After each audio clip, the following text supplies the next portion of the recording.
Hola chicos y bienvenidos a otra lección de idiomapro.com. Yo soy Karin, su profesora de español.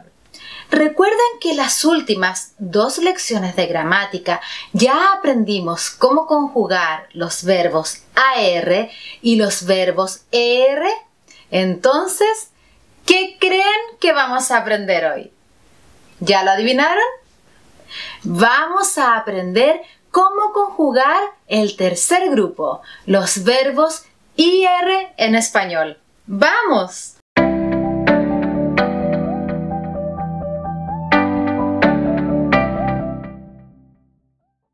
Recuerden, mis queridos, que en un verbo regular significa que hay un patrón predecible para conjugarlo. Todo verbo regular que termina en IR se conjuga de la siguiente manera. Usemos el verbo vivir como un ejemplo. Primero, quitamos la IR al final. Y para la forma yo, añadimos una O. Yo vivo.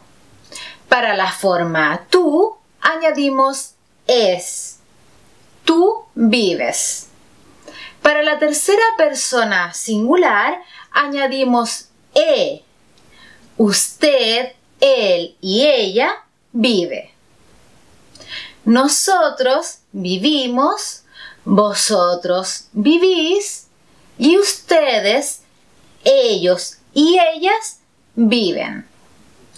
Ahora vamos a hacer un poco de práctica, pero mientras hacemos la práctica, quiero hablar más de cuándo y cómo usar el tiempo presente.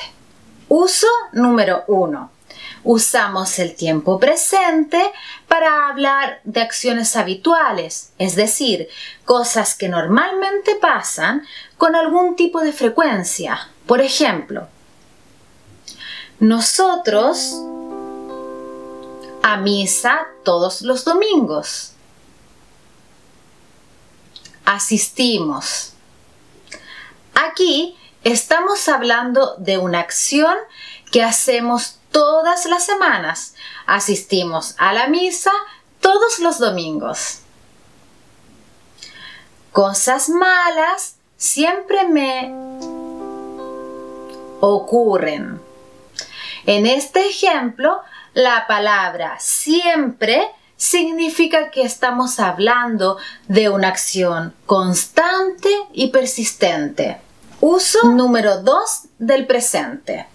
Usamos el tiempo presente para afirmar un hecho o hablar de la realidad actual. Por ejemplo, el secreto en escuchar consiste. Aquí estamos simplemente afirmando un hecho. Yo en que cenes con nosotros.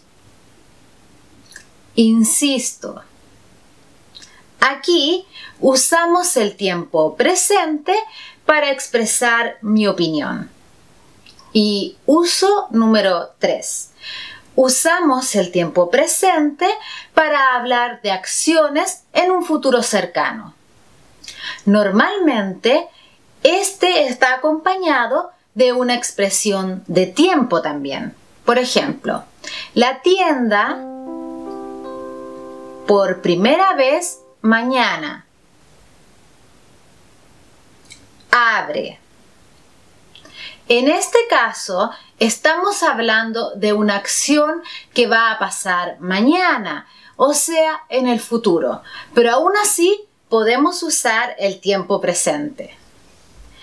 Y aquí nuestro último ejemplo. ¡Rápido! El tren en 5 minutos. Sale. En este ejemplo estamos hablando de una acción que va a pasar en 5 minutos, pero usamos el tiempo presente. Entonces, chicos, ya saben conjugar la mayoría de los verbos en español. Casi un 60%. Los verbos regulares siguen un patrón predecible. Así que si sabes que un verbo es regular, ya sabes cómo conjugarlo. En las lecciones siguientes vamos a aprender a conjugar verbos irregulares. Así que los veo en la próxima lección. ¡Chao!